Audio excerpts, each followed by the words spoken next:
नमस्कार, सत श्री अकाल, वणक्कम, खम्बागड़ी, राम राम साहब सभी का ऑल्टरनेट मीडिया में फिर से स्वागत है। देखिए, रोज इतनी बम्बार्डमेंट हो रही है कि कुछ समझ ही नहीं आ रहा। और आज लोगों की खुशी जाहिर हो रही है। मैं अपने जो चैटिंग लाइव चैटिंग है उस पर दिखाई दे रहा है।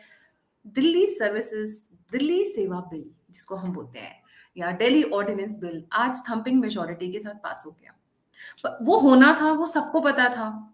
बट इसमें इंटरेस्टिंग बात क्या है, ये आशीष भाई बताएंगे। आशीष भाई, ओवर टू यू कि आज क्या धमाल मचा है पार्लियामेंट में। I think you should elaborate better. और इसमें आज जो अमित शाह का चाणक्य वाला रूप निकल कर आया, oh my God, he was bombarding today. Non stop जो उन्होंने स्पीच दी है वो मजेदार थी। And it was loved and watched by I think millions people across the planet. जी आशीष भाई, over to you. Gayatri ji, आपको ऑल्टरनेट मीडिया के सभी प्यारे प्यारे दर्शकों को मेरा यानी डॉक्टर आशीष का प्यार भरा नमस्कार। गायत्री जी, आज का दिन कुछ हैरानी भरा नहीं था हम में से बहुत सारे लोगों के लिए। हाँ, आज का दिन मैं ऐसा कहूंगा कि मिला जुला इसलिए था कि कहीं दीप जले तो कहीं दिल।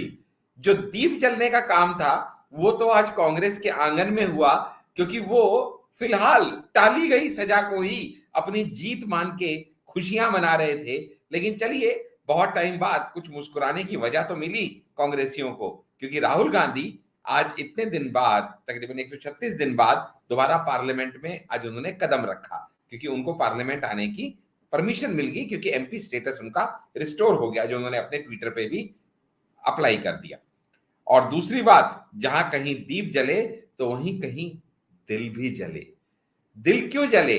दिल इसलिए जले क्योंकि अरविंद केजरीवाल को जिस चीज का डर था, अरविंद केजरीवाल जो सपने में भी नहीं होगा ऐसा मानते थे, क्योंकि उनके हिसाब से तो ये बिल भी असंवैधानिक था, पार्लियामेंट में भी पास होने का कोई चांस नहीं था, सुप्रीम कोर्ट ने भी इसको 5 मिनट में उठा के बाहर फेंक देना था, और जनता ने भी इसके अगेंस्ट में जन आंदोलन कर देना था। लेकिन उनके साम दाम दंड भेद सभी कुछ फेल हो गए, क्योंकि जब चाणक्य ने शेरों की भांति अपनी दहाड़ पार्लियामेंट में सुनाई, अमित शाह जी ने आज ये टेबल करना था बिल को, तो इसलिए इंट्रोडक्टरी स्पीच भी उनकी रही, जिसके बाद अभिषेक मनु सिंघवी जी और फिर उसके बाद बहुत सारे लोगों ने अपने अपने वक्तव्य यहाँ पे रखे, इंक्लूडिंग राघव चड्ढा। और राघव चड्ढा की तो कहानी कुछ और ही हो गई है, वो हम अगले सेशन में कवर करेंगे, लेकिन नाम आया तो याद आ गया।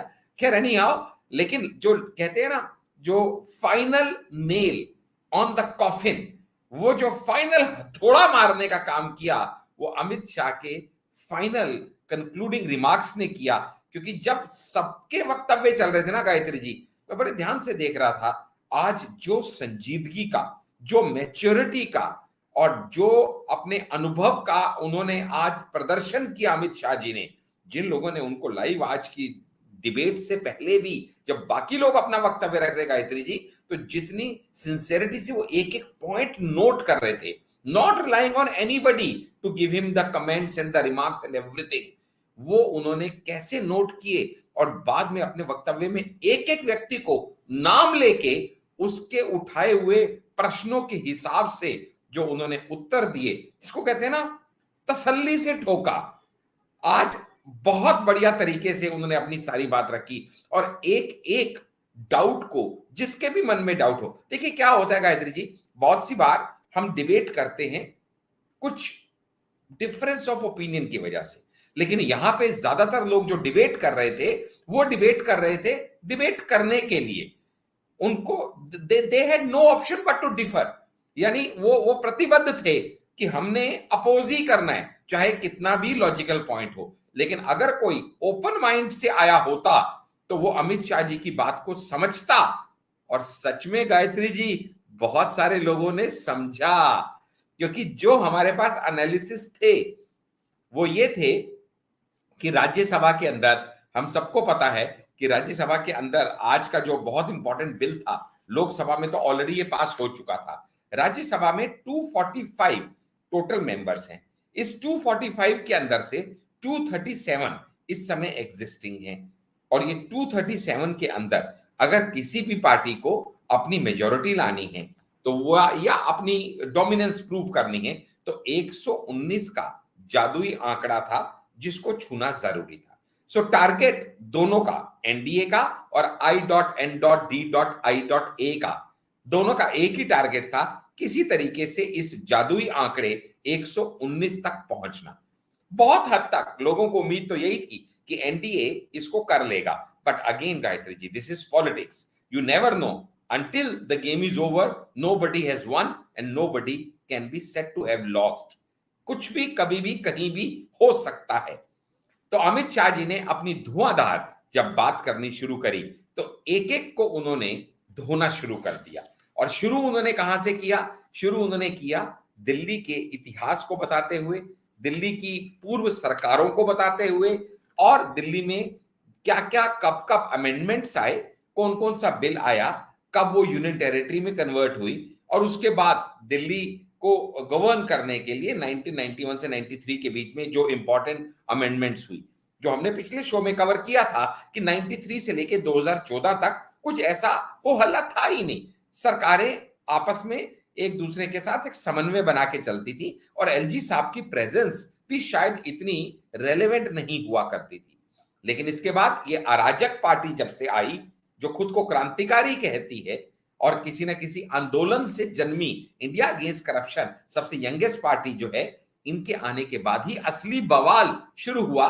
क्योंकि the lust for power, to have it everything under my control, ये वाली जो पावर पाने की जो भूख ये आम आदमी पार्टी की थी, उसके चलते ये सब द्वंद्व हुआ। तो बहुत क्लैरिटी से अमित शाह जी ने आज बताया कि ये ऑर्डिनेंस इतनी इमरजेंसी में क्यों लाना पड़ा, इस ऑर्डिनेंस को बिल में कन्वर्ट क्यों करना पड़ा, आखिर इसकी जरूरत ही क्या थी, क्या ये संवैधानिक है, क्या ये असंवैधानिक है। एक एक चीज को तसल्ली से रख के खोल के उन्होंने बताया। बहुत से लोगों के अंदर, बाकी स्टेट्स के अंदर साथ उनको जोड़ने के लिए ये भी एक नैरेटिव सेट किया गया था इस I.N.D.I.A के द्वारा, जिसका नेतृत्व ये दिल्ली ऑर्डिनेंस बिल में आम आदमी पार्टी कर रही थी। कहते जी कितनी हैरानी की बात है, सोचो वो, आप कभी सोचो आपको कोई पर्टिकुलर आइसक्रीम खानी है, संडे खाना है, कुछ भी खाना है आपको, और आपको उसके लिए चाहिए 120 रुपए, और आप वो पाने के लिए अपने घर से निकलते हो और खुद आपकी जेब में मात्र 10 रुपए हैं। ये हालत थी आज आम आदमी पार्टी की, क्योंकि उनको इस ऑर्डिनेंस को बिल में कन्वर्ट होने के लिए 120 का जादुई आंकड़ा, 119 प्रिसाइजली चाहिए था, राउंड ऑफ करके 120 कह रहा हूं, और खुद राज्यसभा में उनके एमपी थे मात्र 10।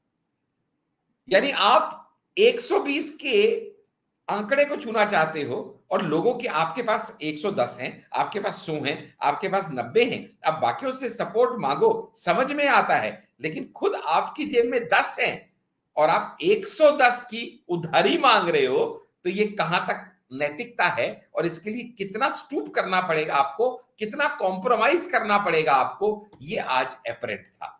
इसके बाद अमित शाह जी ने एक एक करके ना तो आपको छोड़ा कि आपकी कालाकाटी सब बताई कि ऑर्डिनेंस लाने की जरूरत उन्हें क्यों पड़ी, सरकार को, सेंटर को इंटरवीन क्यों करना पड़ा, और आपने किस तरह से अपने कुकृत्यों के ऊपर पर्दा डालने के लिए इस ऑर्डिनेंस के इशू को बाकी पॉलिटिकल पार्टीज को ये कह के झूठ बोल के उसमें फंसाया कि आज हमारे साथ हो रहा है, कल तुम्हारे साथ भी हो सकता है, जो कि कंप्लीट मिथ है, जिसको आज अमित शाह जी ने टोटली एक्सपोज कर दिया कि ये सिर्फ और सिर्फ यूनियन टेरिटरी के चलते यहां पे इस तरह का टसल है, कंप्लीट स्टेटहुड में है ही नहीं ऐसा कोई टसल, और यूनियन टेरिटरी भी वो जो कि कैपिटल ऑफ इंडिया है। और यहां पे चुटकी लेते हुए राघव जी को उन्होंने बहुत ही मस्त अंदाज में सबको समझा दिया कि देखिएगा, बहुत सिंपल सी बात है कि अगर आपको मजा स्टेटहुड की पावर का लेना है तो इलेक्शन स्टेटहुड में ही लड़िए, यूनियन टेरिटरी में इलेक्शन लड़के स्टेटहुड की पावर इंजॉय करने का बिल्कुल आपका जो सोच है वो गलत है। और इसीलिए आज जो ऑर्डिनेंस बिल था, अमित शाह जी ने उसको, ऑपोजिशन को बिल्कुल, जिसको कहते हैं ना, पार तार तार कर दिया, कि एकदम अमित शाह जी ने उसको ये क्लियर कर दिया कि आज का ऑर्डिनेंस बिल जो है लोगों के दिलों में इस तरह से जम जाए, जिसका रिजल्ट गायत्री जी बड़ा मजेदार आया। और मजेदार रिजल्ट क्या आया कि जब हमने एनालिसिस किया था तो वो एनालिसिस ये था कि बीजेपी के खुद के 92 राज्यसभा एमपीज हैं, जादुई आंकड़ा क्या चाहिए था 119, तो 92 बीजेपी के हैं, तो एनालिसिस ये थी कि बीजेपी के साथ अगर हम जोड़ लें अदर्स के भी साथ और एआईडीएमके, ये तीनों फ्रैक्शन मिलके एनडीए बनाते हैं। तो एनडीए के पास जो आंकड़ा आ जाता है वो आ जाता है 103। अभी भी हमारे पास बीजेपी के पास एक बड़ा गैप था, क्योंकि 119 का जादू आंकड़ा चाहिए और अभी एनडीए के पास 103 कंफर्म्ड है, यानी 16 का डेफिसिट अभी भी था, जिसको बहुत हद तक कुछ राहत की सांस मिल गई, जबकि वाईआरएससीपी ने नो अपने मेंबर्स के साथ समर्थन देने के लिए कह दिया और बीजेडी ने भी नो के साथ कह दिया। यानी हम लोगों को यहाँ पे बीजेपी का जो डाटा था वो बहुत क्लियरली समझ में आ रहा था कि बीजेपी के पास तकरीबन 121 के आसपास कंफर्टेबली आ सकता है। अच्छा, लास्ट मिनट में कोई पलटी खा जाए, यू नेवर नो, लेकिन 119 क्रॉस हो जाएगा और 121 के आसपास आ जाएगा। हाँ बिल्कुल, ये हम जब एनालिसिस कर रहे थे तो बिल्कुल क्लियर ये डाटा था। लेकिन गायत्री जी, आज ये अमित शाह जी के वक्तव्य के बाद जो लोगों का हृदय परिवर्तन हुआ वो गजब था, अनप्रेसिडेंटेड था, वो किसी ने सोचा नहीं था, क्योंकि जो फाइनल रिजल्ट आया वहां पे 121 की बजाय 131 131 वोट्स जो थे इस ऑर्डिनेंस के फेवर में पड़े। जहां पे कंफर्म्ड 121 था वहां पे वोट्स 131 पड़ना आप अपने आप में सोच सकते हैं, इसका मतलब दुश्मन के खेमे में सेंधमारी हो गई। इसका मतलब ऑपोजिशन के साथ I.N.D.I.A के साथ खेला हो गया। क्योंकि अगर मैं इसको दूसरे परिप्रेक्ष्य में कहूं गायत्री जी, तो जहां पे बीजेपी के अपने पास सिर्फ 92 सीट्स थी और बाकियों को, चाहे वो एनडीए हो चाहे वो अदर अलाइज हो, अगर अपने बात से वो कन्विंस करके अपने साथ जोड़ने के लिए रजामंदी उनकी बना पाए, तो ये उनकी काबिलियत है, ये उनकी पॉलिटिकली ही एक स्ट्रॉन्ग विल है, ये उनकी टैक्टिक्स है कि वो 92 से लेके 131 तक पहुंच पाए। और वही अगर हम इंडिया गठबंधन की बात करें तो इंडिया गठबंधन के पास कंफर्म्ड 100 थे, मैक्सिमम उनके 109 तक जा सकते थे, अगर ये भी दे दे वो भी दे दे फलाना डमकाना सब मान के। और कांग्रेस जो इतना तुगम बन रही है, जो सबसे बड़ी पार्टी है, वो भी 31 पे स्टैंड करती है। Just look at the might of BJP and NDA, जहां बीजेपी खुद 92 पे स्टैंड करती है, कांग्रेस 31 पे स्टैंड करती है। और आम आदमी पार्टी जो इस पर्टिकुलर बारात का दूल्हा थी, वो खुद मात्र 10 पे स्टैंड करती है। तो ये 109 जो इनका एक्सपेक्टेड था हमारे हिसाब से, ये 109 से फॉल करके 102 पे ही सिमट गए गायत्री जी।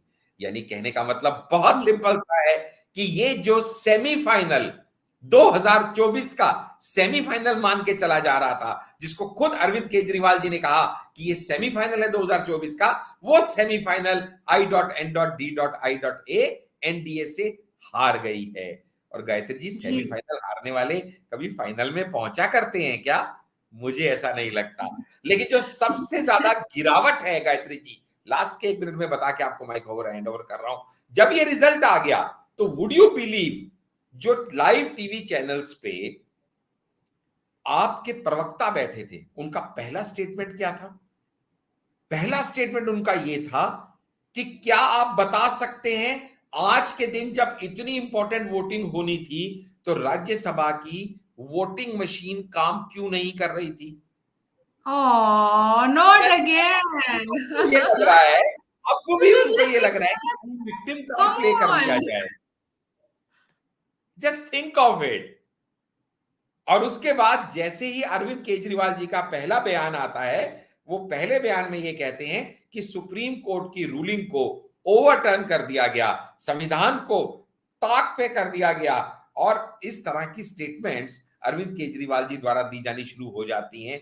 यानी अब भी वो, अभी भी जिसको कहते हैं ना, रस्सी जल जाए पर बल ना जाए, और ऑलरेडी अपना पल्ला झाड़ना शुरू कर दिया अरविंद केजरीवाल जी ने अपनी नाकामयाबियों से, और ये स्टेटमेंट भी दे डाली कि आज के बाद दिल्ली की सरकार एलजी द्वारा चलाई जाएगी।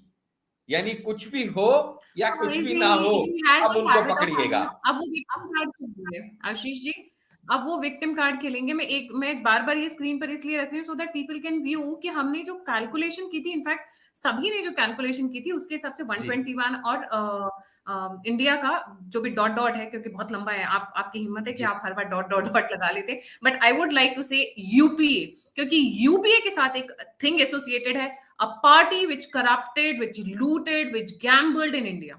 तो मैं यूपीए का transform version India, by the way अभी ये दोबारा नाम चेंज करने वाले हैं, क्योंकि इंडिया पे वैसे भी बहुत सेटबैक आया, कोर्ट ने भी लताड़ मारी है, साथ के साथ जो उनके खुद के पार्टनर्स हैं वो इस चीज को लेकर कंफर्टेबल नहीं है, एंड देन इंडिया और भारत का डिवीजन अगेन वो बीजेपी के एडवांटेज में जा रहा है। So coming back to the point, 121 expected था, ये जो एक्स्ट्रा आए हैं ये क्रॉस वोटिंग हुई है, इसका मतलब डेफिनेटली। दुश्मन के खेमे में सील लग चुकी है। जी यही दुश्मन के एग्जैक्टली खेमे मैं में यही कह सील रहा लग हूं चुकी है। कि ये जो अभी आज जो हुआ है ये एक सेमीफाइनल था।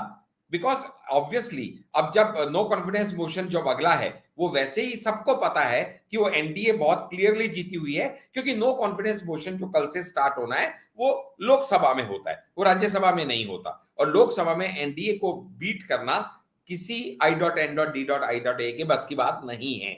द ओनली थिंग वॉज जी जो स्लाइटेस्ट रे ऑफ होप थी उनको, हल्की सी उम्मीद की जो किरण थी वो राज्यसभा से थी। और राज्यसभा में भी जब आज अमित शाह जी की गर्जना के बाद लोगों का हृदय परिवर्तन हुआ, लोगों को सच्चाई दिखने लगी, लोगों को एक्चुअल आपकी असलियत दिखाई गई, कांग्रेस की असलियत दिखाई गई, उनके गठबंधन की असलियत दिखाई गई, और जो उनके मन में मिथ थे कि क्या ये बाकी स्टेट्स में भी हो सकता है उसको वाइप ऑफ किया गया। जब ये सारा बहुत ही सिस्टमेटिकली मेथोडोलॉजिकल वे में, और क्या आज संयम बना के रखा। बीच में अमित शाह जी जब बात कर रहे थे तो मल्लिकार्जुन खड़गे खड़ी हो गए किसी ऑब्जेक्शन के लिए, बहुत साइलेंटली अमित शाह जी बैठ गए, फिर मुस्कुराते हुए उठे और बोले मैं मल्लिकार्जुन खड़गे जी का शुक्रगुजार हूं कि उन्होंने मुझे इस तरह का अपडेट दिया, मैं आगे से इसका ध्यान रखता हूं। एंड कमाल की बात है गायत्री जी कि चलते चलते भी उन्होंने ये कह दिया कि मैं मणिपुर के लिए भी चर्चा के लिए तैयार हूं। तो आइए हम 11 तारीख को उसकी चर्चा एग्जैक्टली। करते हैं। आशीष भी नहीं, आपने आपने नोटिस किया था जो बॉडी लैंग्वेज, जी तो जो टेनासिटी थी, जो अक्रोश भी था, बट एक सोफिस्टिकेशन थी। I mean that's why lot of people admire him and lot of people hate him at the same time. आपने देखा जिस तरीके का उनका बॉडी लैंग्वेज था, उन्होंने कहा तुमको मणिपुर पे चर्चा करनी है 11 तारीख को तो करो, क्योंकि भाई आगे 2 दिन तो आपने नो कॉन्फिडेंस मोशन के लिए बचा कर रखे हुए हैं, तो या तो आप नो कॉन्फिडेंस कर लो या मणिपुर। और मणिपुर पर चर्चा से बीजेपी नहीं भागी है, मणिपुर पर चर्चा एग्जैक्टली। से विपक्ष भाग गया। जब इन्होंने बुलाया कि आओ चर्चा करो, तब तो आप निकल लिए। सो उनका जो आज बॉडी लैंग्वेज था, जिस तरीके से वो गरजे हैं, I mean, these are very rare days when you see stalwarts coming up and talking in a way that you don't expect. It was marvelous. I think जब मैंने अमेजिंग। जब आपने मुझे फोन जी आपने जब फोन करके बताया और मैंने किसी तरह यूट्यूब वगैरह पे देखना शुरू किया, तो I was like hooked on to the television कि भाई ये rare moments, you should not miss. But इसके साथ साथ वाइंडिंग अप नोट में हम बात करेंगे, इसको लंबा नहीं खींचेंगे। केजरीवाल का विक्टिम कार्ड शुरू हो गया, रोना वोना। और बाय द वे आज एग्जैक्टली। राहुल गांधी पार्लियामेंट में गए थे, कुछ शोबाजी की, शो ऑफ किया, हम तो राजकुमार, वो गाना था ना, हम है राजकुमार। जी राहुल गांधी जी ने आज कुछ नहीं किया। आज तो बस वो गए, एक गुलाब का फूल हाथ में था, जाते ही बाहर पहले गांधी जी की प्रतिमा पे उन्होंने वो चढ़ाया और उसके बाद अंदर गए, अपनी सीट ग्रहण करी। उनके आने से पहले ही मिठाई उठाई मल्लिकार्जुन खड़गे वगैरह और वो सब जो था वो सब चल रहा था, पार्ट ऑफ इट। और उसके बाद वो थोड़ी देर में वहां से निकल गए। बट हाँ, कल का दिन इंपॉर्टेंट जरूर है, क्योंकि कल अराउंड 12 बजे इंडियन स्टैंडर्ड टाइम के हिसाब से उनका वक्तव्य प्लान किया गया है, जो नो कॉन्फिडेंस मोशन पे वो बोलेंगे, ऐसा कल के लिए प्लान है ऑलरेडी। आशीष जी, आपके पास वो टाइमिंग है? क्योंकि मैं चाहती हूँ हमारे सारे व्यूअर्स कल राहुल गांधी की जो वक्तव्य है उसको पॉपकॉर्न के साथ एंजॉय करें। आपको आइडिया है, क्योंकि आप बहुत अपडेटेड रहते हैं, आपको आइडिया है कब होना है ये हाँ, वक्तव्य? अभी तक का जो अपडेट है वो यही है कि कल अराउंड 12 बजे के आसपास का नो कॉन्फिडेंस मोशन में राहुल गांधी के बोलने का समय है। लेकिन अभी उसमें कुछ चेंजेस हो तो मैं कह नहीं सकता, but definitely people are looking forward to it कि चलिए, अब वो कांग्रेस वाले समझते हैं हमारे बंदे हैं, बीजेपी वाले समझते हैं हमारे स्टार प्रचारक हैं, वट एवर इट में बी।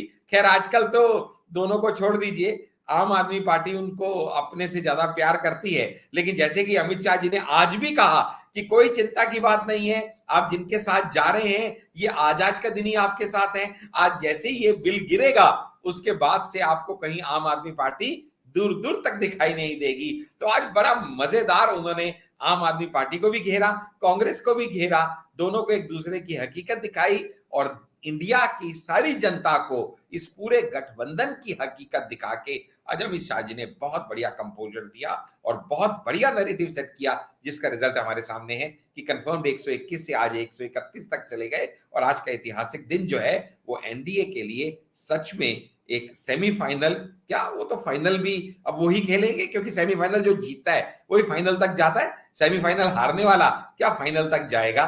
बट जी। व्हाटएवर इट मे बी, नहीं, बट आज का दिन बहुत बढ़िया रहा उनके लिए।